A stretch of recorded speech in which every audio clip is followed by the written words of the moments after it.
ત્યારે હું વેકેશન પર ગયો હતો અને મને કેડી સરનો કોલ આવ્યો અને પછી ચિન્મયે ફિલ્મ નરેટ કરી સાંજે મને, અને પછી મારે મેઘાલય ફરવા જવાનું હતું અને પછી એવું કીધું કે ના આપણે તરત ફિલ્મ ચાલુ કરવાની છે, અને હું આવી ગયો અને પછી તરત ફિલ્મ ચાલુ ના થઈ. પછી બહુ બધા દિવસ લાંબી એક્સટેન્ડ થઈ ગઈ. હું આખું વેકેશન પતાવીને આવી શકતો હતો, પણ મને કહ્યું ના ના આપણે વર્કશોપ ચાલુ કરવાના છે, આપણે તરત ફિલ્મ ચાલુ કરવાની, ઓન ફ્લોર જવાનું છે. એવું થયું નહીં, પણ પછી ગયા ખરા ઓન ફ્લોર ને આજે અહીંયા બેઠા.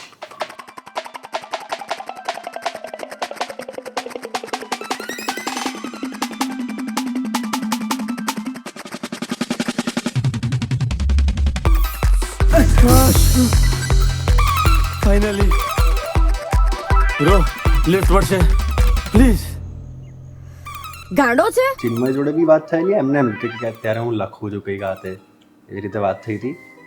પછી કેડી સરનો ફોન આવ્યો કે આવી જાઓ ઓફિસ, એટલે હું આવી ગયો ઓફિસ. પછી ચિન્મયને મળ્યો, કેડી ભાઈનો ફોન આવી જાઓ ઓફિસ, પછી હું આવી ગયો ઓફિસ. હા ના ત્યારે હતા પછી મળ્યા અને સ્ટોરી ના કીધી, એમણે વન લાઈન કીધી, સાંભળીએ મન કે બસ ચિન્મય નરેટ કરે છે તું સાંભળી લે. તો હું આવ્યો ત્યારે મારા મગજમાં એ લઈને બેઠેલો. પછી સ્ટોરી ચાલુ થઈ અને સ્ટોરી તો કંઈક આખી અલગ જ નીકળી. ખબર નહીં કેડી સરે કેમ મને આવો બોખ લઈ દીધેલો. પછી સ્ટોરીમાં તો બહુ મજા આવી અને ફર્સ્ટ નેરેશન બી બહુ મસ્ત રહેલું. અમેઝિંગ નેરેશન હતું, એ ચિન્મય જ આપેલું. વાહ કવિરાજ, વાંચીને કાટ કાઢેલી.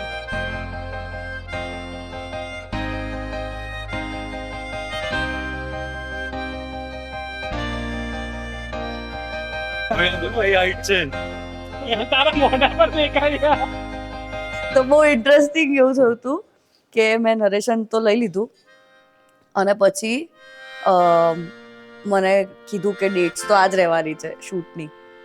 મેં કીધું પણ ત્યારે તો મારી એક ફિલ્મ ઓલરેડી શૂટ થવાનું છે, તો કીધું કે પણ ના અમે તો ચેન્જ નહીં જ કરી શકીએ એવું. મેં કીધું થોડુંક બી ચેન્જ થાય ને તો પહેલાં મને કોલ કરજો, કારણ કે મારે આ કરવી જ છે એવું. અને પછી આઈ રિમેમ્બર ત્યારે ઓમ મંગળમની સક્સેસ પાર્ટી હતી અને ત્યારે એવું જ હતું કે હવે મારે આ ફિલ્મ નહીં જ કરાય, એટલે મેં એ બધું મેં છોડી દીધેલું વિચારવાનું. તો એમને મને તરત એ વખતે અરે સામે છે ને આ બધું ચાલતું હતું, પેલું પ્રેસકોન ને બધું ચાલતું હતું અને એમાં મારી પર ફોન આવ્યો. એટલે પછી મને થયું કે આ કંઈક અપડેટ આવી જ છે. અને ત્યારે મેં ઉપાડી બધું, હા જલ્દી બોલો. તો કે હા અત્યારે એ ફિલ્મ નથી થઈ રહી, થોડીક પોસ્ટપોન થઈ છે. મેં કીધું ઓકે થેન્ક યુ. પછી મેં તરત આ વચ્ચેથી બહાર નીકળી મેં ફટાફટ ચિન્મયભાઈને ફોન કર્યો. મેં કીધું મારી પર જસ્ટ ફોન આવ્યો છે, પેલામાં નથી, એટલે મેં કીધું હું ઇન છું હવે. તો મને ચિન્મયભાઈ એવું કીધું આરોહી એમાં એવું છે. મેં કીધું અરે યાર આપી દીધું ને તમે કોઈને, આવું મેં પૂછ્યું પાછું. મેં કીધું કોઈને આપી દીધું ને તમે? હા સોરી આરોહી. કઈ વાંધો નહીં, લખાયેલું હશે તો થશે. તો ક્યારે મસ્તી કરું છું મેં કીધું જેમ એટલે પછી મેં કીધું બસ ડન હું આવી ગઈ છું, ઇન છું. એટલે પછી ઇટ વોઝ મેન્ટ ટુ બી એવું હતું.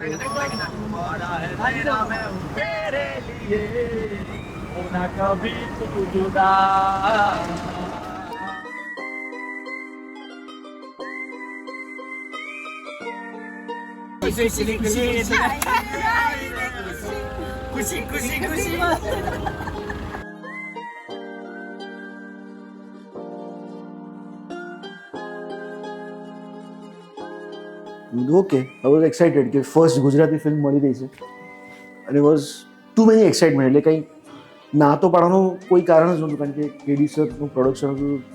એક વસ્તુ પાકી હતી કે we are going in like we as I am going safe hand. Phone આવ્યો, બધી વાત કરી, કીધું ઓકે આવીશ, અમદાવાદ મળી જઈશ.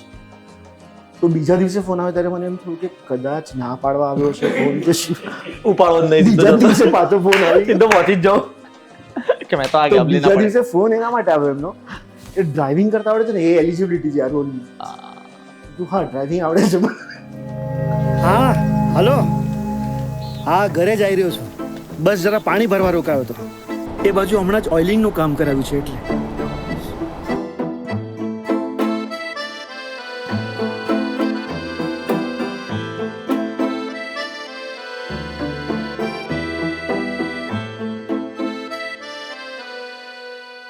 ફિલ્મ વિશે કહ્યું કે that it was a journey film.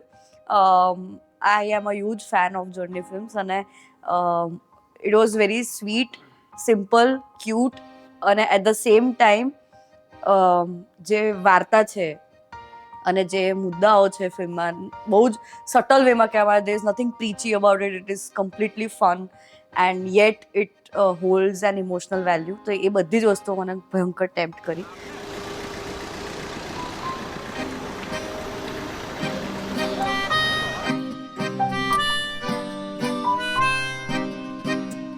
પહેલાં તો જ્યારે તે નરેટ કરી ફિલ્મ ત્યારે મેં તને એવું કીધું હતું કે યાર મને કંઈક અલગ કરવાનું હોય તો જ આપણે કરીએ આ.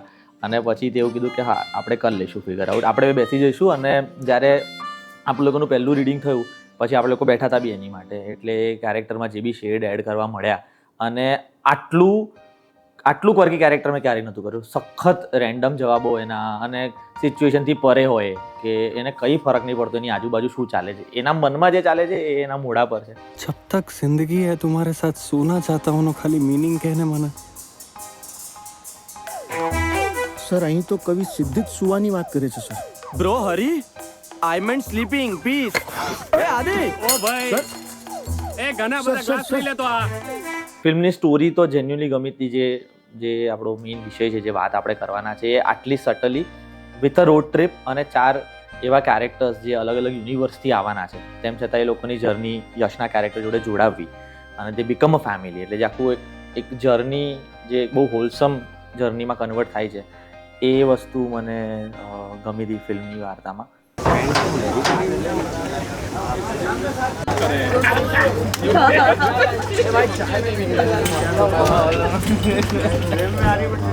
ફિલ્મ એટલે મને પર્સનલી આ ફિલ્મ બહુ એટલા માટે ફ્રેશ લાગતી હતી કે એક તો ગુજરાતી ફિલ્મ અને એમાં ક્યાંય અમદાવાદ નથી દેખાતું, ક્યાંય એ દરેક લોકેશન્સ નથી દેખાતા જેનાથી આપણે ટેવાયેલા છે, જેના સેટઅપમાં આપણે વાર્તા જોવા ટેવાયેલા છે અને તેમ છતાં આટલી રિલેટેબલ વાર્તા. તો એ મારા માટે બહુ જ ફ્રેશ અને યુનિક વાત હતી ફિલ્મની. અને જે પ્રમાણે આ ફિલ્મની વાર્તા જે સેટઅપમાં કહેવાય છે એ એટલે આમ જોવા જઈએ તો આ ટોપિક બહુ ડાર્ક છે કે એક જણને મરી જવું છે અને ત્યાંથી જ ફિલ્મની શરૂઆત થાય છે. અને એ ટોપિક આમ એક રીતે બહુ ડાર્ક છે પણ થ્રુ આઉટ ધ ફિલ્મ હું એટલું બધું હસ્યો તો ફર્સ્ટ નેરેશનમાં કે મને આજે કોન્ટ્રાડિક્શન ઊભું થયું કે એટલે હું વાર્તા સાંભળવા આવેલો, એક મરતા માણસની વાત સાંભળવા આવેલો અને હું આટલું બધું હસી રહ્યો છું, હું આટલી મજા કરી રહ્યો છું, એટ ધ સેમ ટાઈમ હું આટલું ફ્રેશ ફીલ કરી રહ્યો છું. તો એ મારા માટે બહુ જ સરસ વાત હતી ફિલ્મને લઈને. મારા કેરેક્ટર વિશે વાત કરું તો આદિત્ય નામ છે, જે ફિલ્મમાં બી ખાસા ટાઈમ પછી ખબર પડે છે આદિત્ય નામ છે, કારણ કે બહુ ફ્રસ્ટ્રેટેડ છે, ડિપ્રેસ્ડ છે અને એને મરી જવું છે એટલો કંટાળેલો છે દુનિયાથી.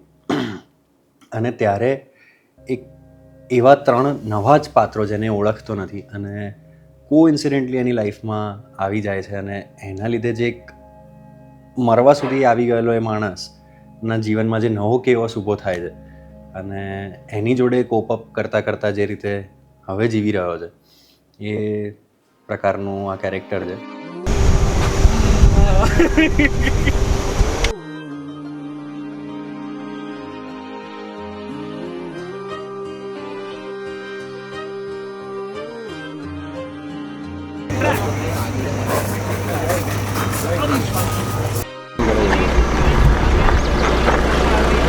આખો ફર્સ્ટ હાફ મારા શ્વાસ જ છે.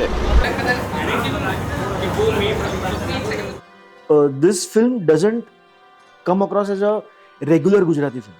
I mean, એ જે રીતે લખાયેલી છે કે ઇટ્સ ઓલ એક્સપ્રેશન બેઝડ. એમાં કંઈ ઘટનાઓને આપણે વધારે મોટી કરી નાખીએ કે આપણે લાફ રાઇટ પર જઈએ છીએ કે ભાઈ આ બધી વસ્તુઓની શક્યતાઓ હતી પણ તેમ છતાં ચિન્મય સર જે રીતે કંટ્રોલ કરી રહ્યા હતા ને રાઇટ ફ્રોમ રીડિંગ લેવલ, તો એ મને પર્સનલી બહુ ગમે છે કે that kind of film making is my choice. પણ we obviously work in all kind of this thing, પણ એ મને બહુ ગમે છે. દેન ધ કેરેક્ટર હરી નામનું જે કેરેક્ટર છે is a very kind soul. અને for this kind of film કે this kind of character, the length of the character અને મૂવી સરસ હોય તો યાર 2 ટિક માર્ક દરેક જણને બહુ જરૂરી હોય કે ભાઈ આપણો રોલ સારો છે ને એક ફિલ્મ પણ સારી છે. તો એ બંને ટિક માર્ક્સ મને મળી ગયા હતા આમાં જ. તો ઇટ વોઝ ફન.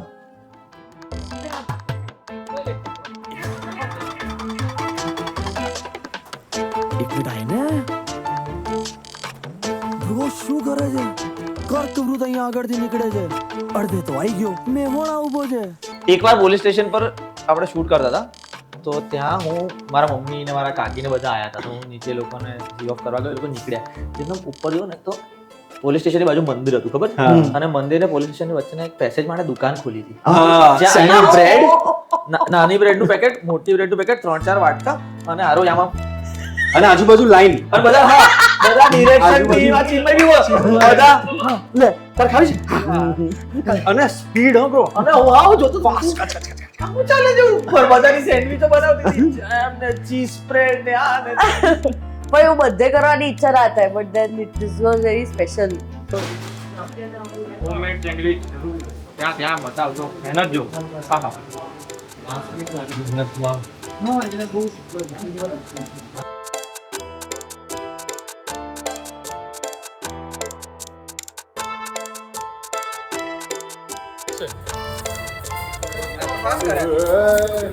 કમરમાં લચક ના આવી જાય, કમરમાં લચક.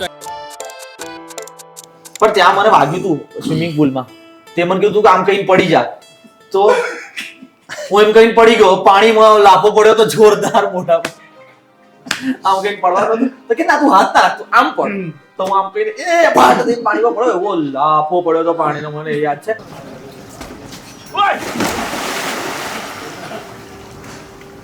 અને પછી એટલી બધી ઠંડી હતી અને આપણે ઉપર સીન કરવાના ટેરેસ પર, અને ત્યાં લોકોએ મને ઠંડા પાણી નવડાવ્યો હતો પાછો, કારણ કન્ટિન્યુટી નીચે ભીનો ઉપર બી ભીનો, બધા એક એક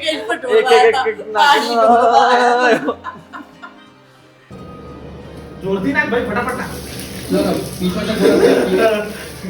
બસ હો ગયો.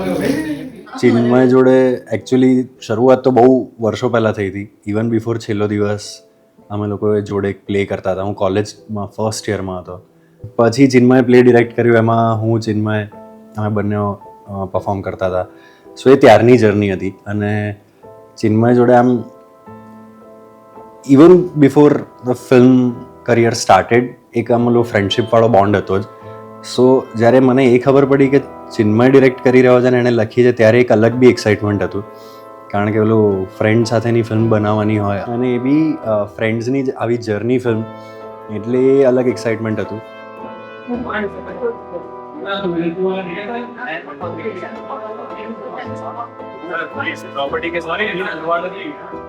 મને એક ઇન્સિડન્ટ એટલે શૂટ રિલેટેડ કેવું છે કે આપણે બધું સેટ કર્યું, બધું મિરરના હિસાબે કે અહીંયાથી જોશું આને રિએક્ટ કરશું, તો દરેકના ટાઈમિંગ સેટ હતા. અને હું ડ્રાઈવ કરું છું આગળ, મારે યશને જોઈને રિએક્ટ કરીને બોલવાનું છે, તો હવે એ કંઈક બોલ્યો વોટ એવર, જે બી બધું ટાઈમિંગ સેટ કરવાનું. કેમેરો લાગ્યા પછી પ્રતિકને લાગે કે નથી આ મિરરની જરૂર, મિરર કાઢી નાખું. એટલે અમે લોકો અરે મિરર કાઢી નાખો, એટલે હવે જોશું કેવી રીતે કે આને શું કર્યું પાછળ. હવે એ એક એક્ટિવિટી પૂરી કરે પછી મારે ડાયલોગ બોલવાનો છે. એ રીતે બધું સેટ હતું પહેલેથી. આપણે વર્કશોપમાં નીકળી જતા હતા મિરર વચ્ચે વચ્ચે. સૌથી ફરી શું થાય ખબર કે જે ટાઈમે મિહિરભાઈ અંટાય ને કે કાચ નીકળી ગયો છે, પાછળ આગળ બધું લાગ્યું છે, અંજાડી ઝાખરા છે, અને એમાં એમને યુટર્ન મારવાનું આવે, અને આપણે યુટર્ન મારવા કઈ જતા રે બધા. પછી મિહિરભાઈ આજુબાજુ બધા એડિટિવ એ બસી ને જાઓ બસી આ અડ્યું જા, આટલી મોટી રીગ આવે. મિહિરભાઈ હરામ બરાબર કોઈનું સાંભળે, મને પાવશે પાછળનો મિરર નહીં, સાઈડનો મિરર નહીં, આટલી મોટી રીગ, કેમેરાનો ભાર, અને એમને આટલા રસ્તામાં યુટર્ન મારવાનો. નહીં કરું, તમને કંઈક લાગતું હોય તો કરી શકો છો. જગ્યા મળી ગઈ ને કંઈ કામ આવી ગયું. એક્શન રિએક્શન બધી.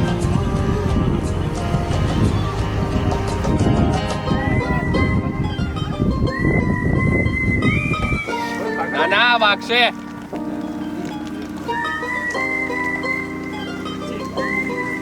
ના ના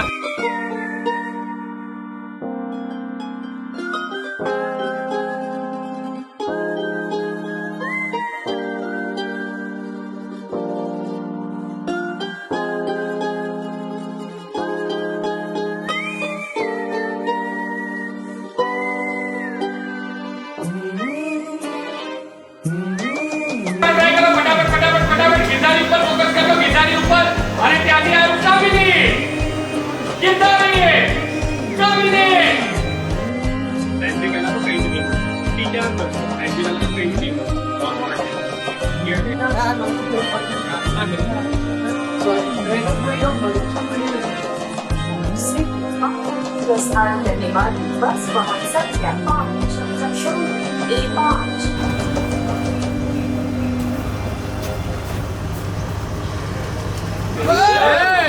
જેમ કે બહુ બધા સીનો એવા પણ લખ્યા હતા કે આદિત્ય રેલવે ટ્રેક ઉપર જઈ રહ્યો છે અને ટ્રેન આવે છે. સો અમે લોકો શૂટ કરતા હતા, યશ ઉભો રહી ગયો, પણ જે લખાયેલું છે એ જ પોઈન્ટ ઉપર ટ્રેનનો અવાજ આવ્યો. એ મોમેન્ટ ઉપર યશ જોડે ઇન બિટવીન ધ શોટ એ કદાચ અમારો લુક પણ મળ્યો તો નતો મળ્યો, પણ કોઈ એક જેસ્ચર હતું. Then we var like okay continue કરીએ. ટ્રેનની એક્સપેક્ટેશન થી પણ સાઉન્ડ આવ્યો હતો. ધેન અમે લોકોએ કન્ટિન્યુ કર્યું અને પછી ટ્રેન આવી. આ ભાઈ તેને કીધું હતું કે સેફ, બી સેફ, પણ એ જઈ જ રહ્યો છે almost close to the train. So without any second thoughts આ જતો રહ્યો.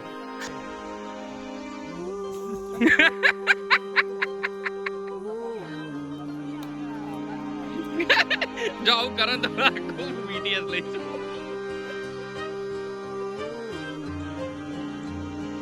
You are lucky to have actors, but please ધ્યાન રાખ. જ્યારે ટ્રેન આવી ને ત્યારે આમ હું ત્યાં ઊભો હતો ને પરફેક્ટ સ્પોટ પર હતો હું. જેટલું આમ ડ્યુરેશન લાગે ને ટ્રેક સુધી જવામાં એટલા જ ડ્યુરેશનમાં ટ્રેન અહીંયા આવશે એ બધા કેલ્ક્યુલેશન થઈ ગયા મારા મગજમાં એમ. ત્યારે આ બધું ચાલુ shot in between the shot થઈ ગયું. રોલ થઈ જ રહ્યું છે અને અમને ખબર નહોતી ટ્રેન આવશે. તો જે પેલું સ્ટેડી કેમ પર હતું તો સ્ટેડી કેમ ઓપરેટર બી આમ એ રેડી જ હતો કે મારે આગળ વધવાનું છે. પ્રતિકે બી આમ પાછળથી એને પકડી લીધેલો કે મારે આને ગાઈડ કરવાનો છે. ચિન્મય બી રેડી હતો કે ઓકે હવે આગળ જવાનું છે. બધા કોઈના લુક નતા મળ્યા અને શોર્ટ ત્યાં પતી જવાનો હતો. આગળ કેરી ઓન થયો ને ત્યાં સુધી કોઈ કંઈ બોલી નથી રહ્યું. બધા પેલા ટેન્સ્ડ માહોલમાં છે કે આ ટ્રેન ને બધો ટાઈમિંગ મેચ થઈ રહ્યો છે આ તે, અને આ યશ આગળ ચાલી રહ્યો છે અને બધો ટેન્સ માહોલ હતો. પછી ધીરે રહીને અને કોઈના લીધે આ શોટ રોકાય એવું કોઈ ઈચ્છતું નહોતું એટલે બધા એ શાંત હતા. પછી ધીરે રહીને મને પાછળથી અવાજ આવ્યો, યશ બસ હો.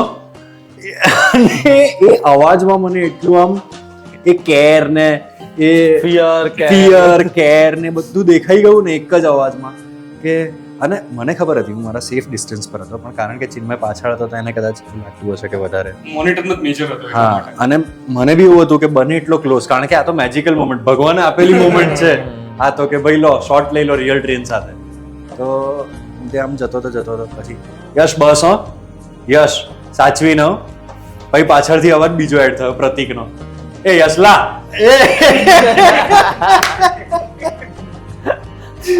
પણ એ જે શોટ બી આવ્યો છે અને એ ટ્રેન જતી રહી, એ શોટ આવી ગયો અને એ પછી જે મોમેન્ટ હતી આખી ટીમનું જે મજા આવી ગઈ હતી.